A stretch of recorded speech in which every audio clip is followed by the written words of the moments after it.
Hi everyone, and welcome back to my channel. In today's video, I'll be showing you all the steps that I took in order to attempt to move from INAV 7 to INAV 9. And unfortunately, it's not as straightforward as most of us would hope it would be. In fact, there are some things that you can copy from a diff file, and there are some things that you shouldn't copy from a diff file. So I'll be going over all of those items just to make sure that you can follow along and do exactly the steps that I'm doing in this video. I hope it's going to be easy to follow, but as always, if you do have questions or if anything is unclear, just drop them in the comments below and I'll try and answer as many of them as possible.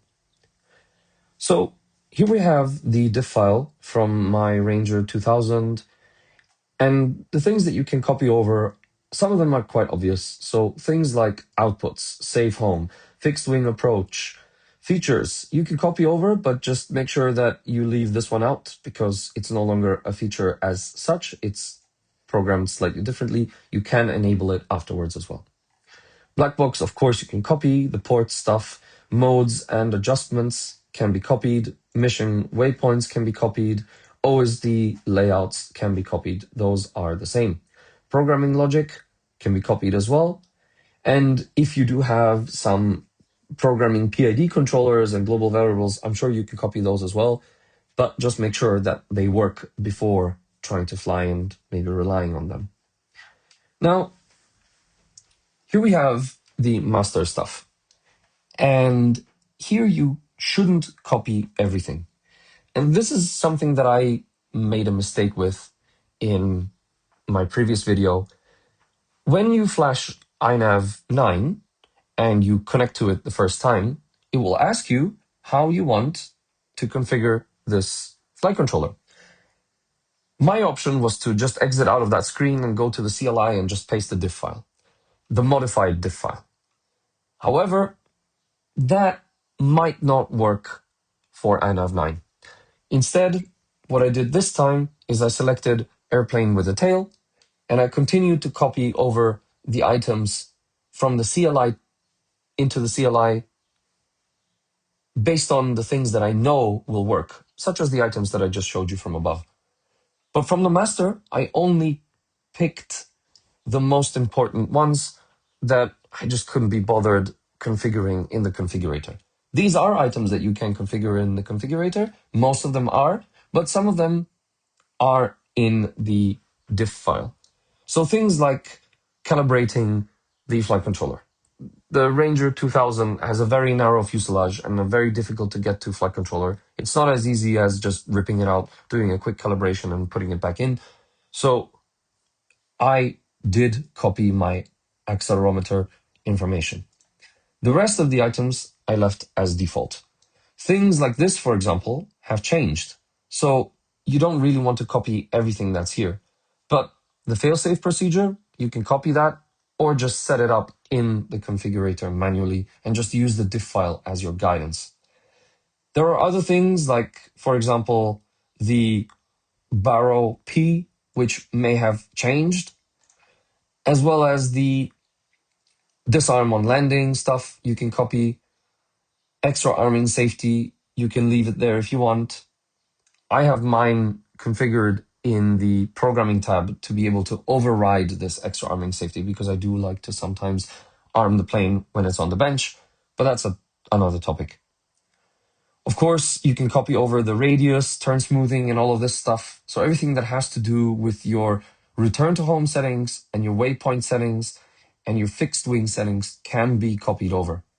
There are some items like the video system, which you can leave as avatar if you're using DJI like me. I've got an O3 air unit in this plane, but I have obviously changed this to DJI native because INAV 9 does have this as an option. Things like the OSD stuff and the alarms can be copied as well. The left and right scroll bar can be copied too, and the switch indicator, for example, can be copied as well.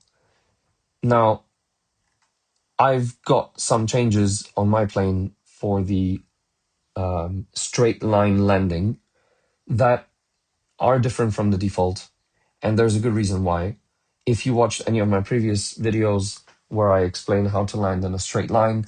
These are some of the items that I changed because I want the flare to be at a higher altitude, just in case the barometer has drifted too much and the GPS cannot correct for that altitude properly. So just keep that in mind. Mixer profile, I haven't copied over because when selecting airplane with a tail, it does actually set it up correctly. You don't need to touch that. You might, if you're using flaps in the way that INAV is intending you to use them, then you can copy over the has flaps option. The mixer for the motors and the servos can be copied over as well. And of course, the PID tuning and feed forward data. However, none of the other stuff I included. I just left them as default because I didn't want to interfere with any of the settings that may have resulted in the weird behavior that I saw in the previous video. I just wanted the stuff that I know is 100% the same and should be the same in both versions of INAV.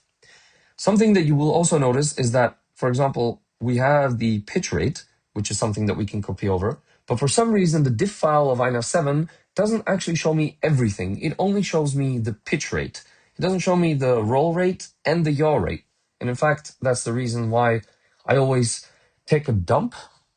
That sounds a bit wrong. But anyway, that's why I always save a dump file and copy over this information directly from there. Alternatively, you can just go into the configurator and configure it manually there. And finally, the battery profile can be copied as well. In the battery profile, the fixed wing minimum throttle and maximum throttle are selected. The launch throttle are selected. So these are things that you will definitely need, but you can also set them up manually. So if we now go back to the configurator, we can see that copying over the accelerometer information does not ask us to calibrate the accelerometer again. So that's good. The mixer is set up correctly. Outputs are fine. Ports are fine, but here is something that I'd like to mention. Something that we figured out with Mark Hoffman was that the GPS was set to a low baud rate. This baud rate, 9600, only allows the GPS to send 8.3 hertz of information, whereas the maximum that this can do is actually 10 hertz. And we can see this in the specification. This is the GPS that I'm using. It's the MATEK SAM-M8Q. Unfortunately, I couldn't find the information on MATEK's website. I don't know why they've taken it down for this GPS. It's a good little GPS, doesn't have a compass, but since it's a plane, it doesn't actually need a compass. I mean, you could use one and benefit from it, but you don't really need one. But as you can see in the specifications, it does show that it goes up to 10 hertz. So leaving the baud rate default only allows this device to work with INAV 7 correctly. We think that INAV 9 needs a higher refresh rate on the GPS. It needs more data. And so 8.3 hertz, and sometimes even dropping to 2 hertz, might be the reason why INAV was struggling with the plane and why it was just all over the place. So that's just something to keep in mind. And what we did is we set it to 115200, and the GPS does light up blue, so it means it's being detected and it's receiving information. In the configuration tab, the only thing that I changed was this here. I changed it back, even though it was copied and it was at 800 kilohertz, the message was still displaying. So I changed it back to 400 and back to 800, and the message was gone. So, I guess it's fine. Capacity is set to 4,000 milliamp hours because I'm using a 4S 4000. Failsafe is correct. My PID tuning is correct, but as I mentioned, you can either go into the dump file and copy over the roll and yaw rate, or you can just set them up like this. In the programming tab, I've got my override arming safety. The receiver is currently not connected to the transmitter, but obviously make sure that you do have the correct protocol selected here. The modes are fine. The adjustments, which I use for in-flight PID tuning, are okay as well.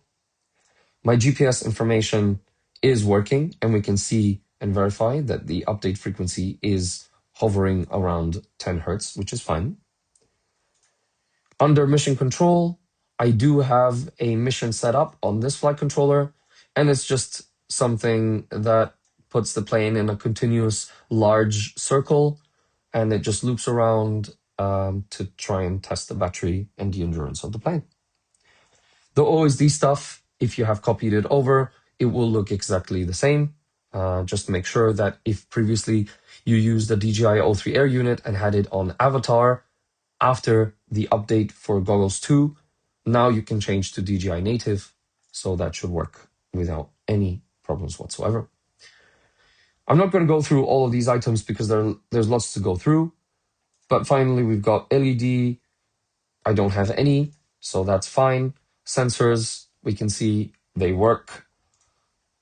And black box, I have selected everything with a 25% logging rate.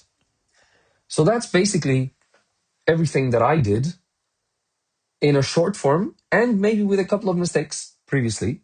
But this time I did it all manually, and hopefully if this works, then you can just follow up to this point of the tutorial and be like, okay, fine, it worked. You can see the demo in just a second, and that's it. Otherwise, this video will be called Serious Problems with INAV Part 2. So let's see how this goes. I'm gonna go prepare now and go out to the field and test how this plane behaves after doing all of this manually.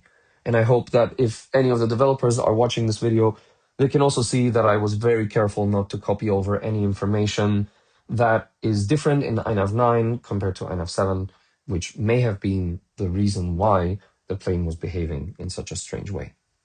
So anyway, I'm going to prepare now, go over to the field, and I'll be with you shortly. All right, guys, so here we are at the field again. We're going to try out INAV 9 with the carefully selected parameters that have been applied.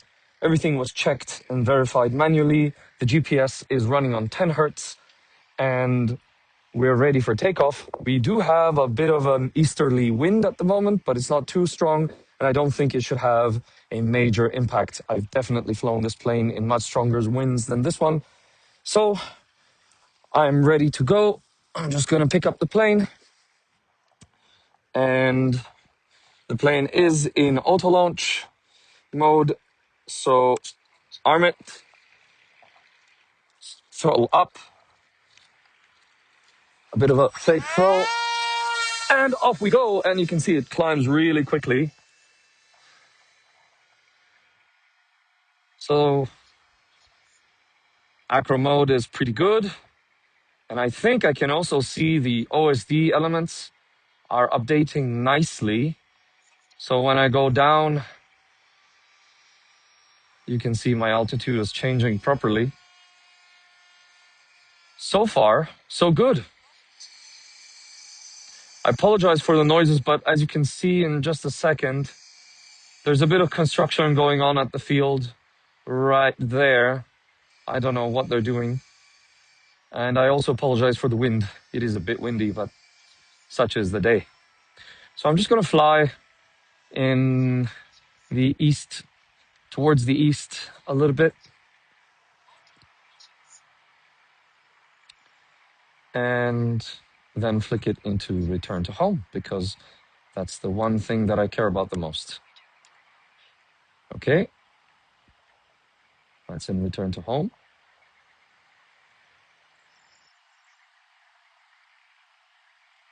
And by the way, I do have linear descent on. So that's why you see the plane going down. And it will go down to 50 meters, and then it should stop. But as far as I can see, that looks pretty decent. And now it should level off. And it does level off. So that's great. That's absolutely great news. It is working. It is working on INAV 9. And now the question is, was it an issue with the GPS, or was it something else? I'm just going to land it quickly change the GPS to a different refresh rate or baud rate.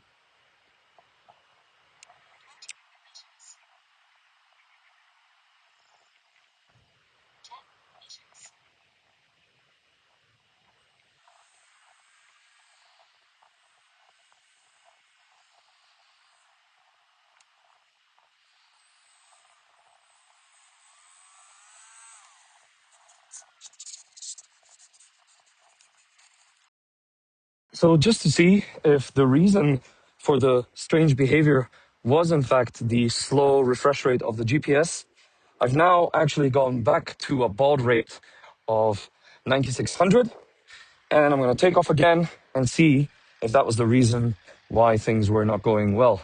If not, then we'll have to dig deeper, because then it's something else in the diff file that is different in INAV 9, but that I have accidentally copied over from INAV 7.1.2. And again, I'm going to arm the plane, increase the throttle, and off we go. And I think that I am almost 100% sure that this is the reason why. Have a look at the home distance. The home distance was like, at this point, if we compare the previous flight, and I might just overlay that because it's the auto launch, so it might be possible to just overlay it. But anyway, I was like really close to the ground according to the GPS, but in reality, I was much further away. And that was not just ground, that was also home distance and many other things. So there's obviously something going on with the controller when an update frequency of 10 hertz is not achieved due to various reasons. I'm just going to temporarily put this in return to home. I don't really want to experiment with it because it had the potential to crash the plane, and it does still have the potential to crash the plane. And yeah. Oh, no, no, no. Definitely not going to go there. Okay, so we are 100% certain now that the reason was the GPS. So there we go. We learned something new today, I think. I don't know if the developers knew this. Maybe they did. Maybe it's something that can be changed for GPSs that don't support such a high baud rate. There are some, very, very few, I think, nowadays. But if you are intending to update from older gear, then this might be your solution. And let's just bring that in for a nice landing. Look at the, I'm almost stalling, but the speed shows 50, over 50 kilometers per hour. Okay. And a perfect landing. Well, I'm definitely very glad that this was resolved. And I can say that the title of this video will be how to properly move from INAV 7 to INAV 9. And in the description below, what I'll do is I will include exactly which parameters I have picked from my INAV 7 diff file and the dump file in order to apply to INAV 9 builds, and all the other stuff stays default.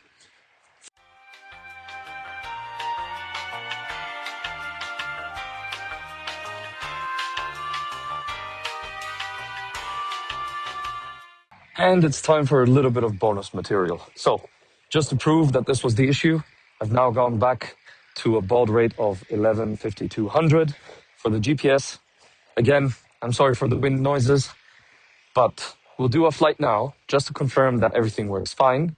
And what we'll also do as bonus material is just to test the autonomous landing in a straight line option in windy conditions. So since we already have wind, might as well make use of that. I'm hoping that the plane will fly north, then turn around and approach for landing. That's what it's supposed to be after it calculates the direction and the speed of the wind after a little bit of flying. So let's take up the plane in the air.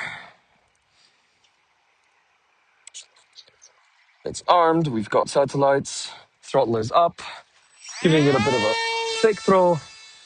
I know some people don't like to do these fake throws and stuff like that. But yeah, as we can see, the home distance is changing properly. Everything is working fine. And I'm definitely happy with this outcome. So I'm just gonna fly gently like this, just to get a sense of what kind of winds we're dealing with here.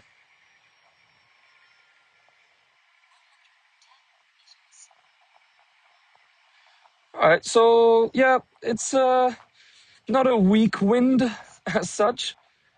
The horizon has drifted a little bit during this slow and steady turn.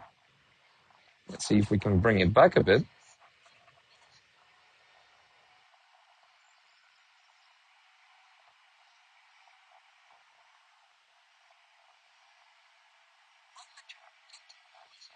All right, that's good. So I'm just going to fly to the end of the runway now.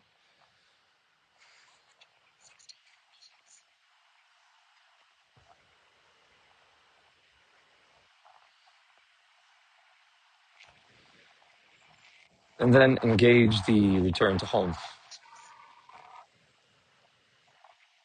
It's just because we've got a strong wind and I want to give it as much length as possible to use the linear descent and descend down to 50 meters, which is the landing altitude. Okay, I think we're far enough. Yeah. So return to home works perfect. I think it's doing an excellent job of tracking, and it's actually going to the safe home, which I think is roughly where I'm standing at. So if you see that tiny little black dot that's in the center of the screen right now, that's me. And yeah, it reached the target altitude quite nicely, actually.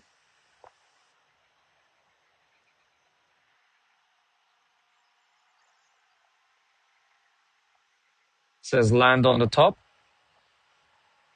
So let's see. You can always abort the landing, of course, by disengaging the return to home. And at the moment, the throttle is controlled fully automatically. I do have my stick on about 50% though, just in case I need to take over. And yeah, the wind is a bit stronger than what I was expecting and hoping. So we've got about 19, 20 kilometers per hour wind. And yes, it's going towards the north. So it has chosen the right direction to land in. We are at approximately 50 meters. And that's good. And then it should turn back around.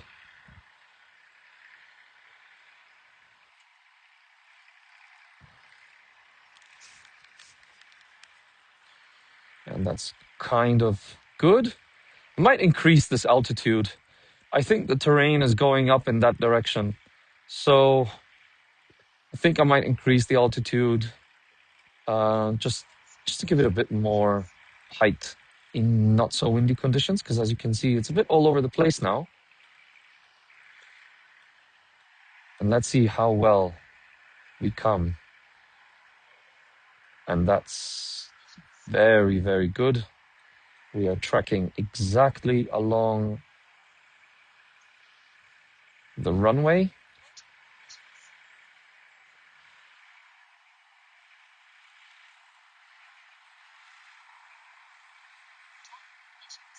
And now it's just leveling off. That's very good. Super nice. Super smooth landing. Thanks again for watching. I really appreciate that you've watched to this point of the video. I hope that it was worth it, and I'll keep making more content like this in the coming weeks and months. See you soon.